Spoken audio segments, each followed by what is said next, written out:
৩০তম ঢাকা আন্তর্জাতিক বাণিজ্য মেলা ২০২৬ উদ্বোধন হয়েছে। এ মেলার উদ্বোধন করেন বাণিজ্য উপদেষ্টা শেখ বশির উদ্দিন।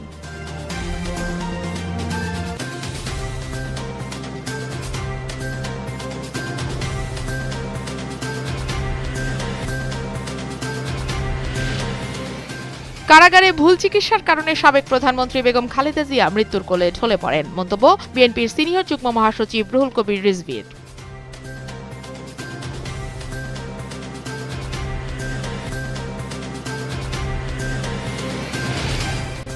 ঢাকা ৯ আসনের স্বতন্ত্র প্রার্থী ডা তাসনিম জারার মনোনয়নপত্র বাতিল ঘোষণা করা হয়েছে। রিটার্নিং কর্মকর্তা ও ঢাকা জেলা প্রশাসক রেজাউল করিম এ ঘোষণা দেন।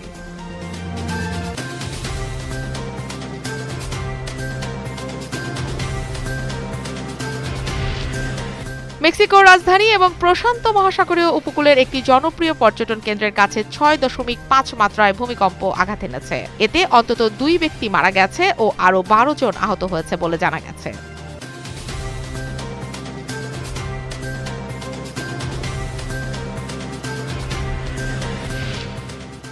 বাংলাদেশি পেসার মোস্তাফিজুর রহমানকে স্কোয়াড থেকে বাদ দিতে কলকাতা নাইট রাইডার্সকে নির্দেশ দিয়েছে ভারতীয় ক্রিকেট বোর্ড। বিষয়টি নিশ্চিত করেছেন বোর্ডের সেক্রেটারি দেবজিৎ সাইকিয়া।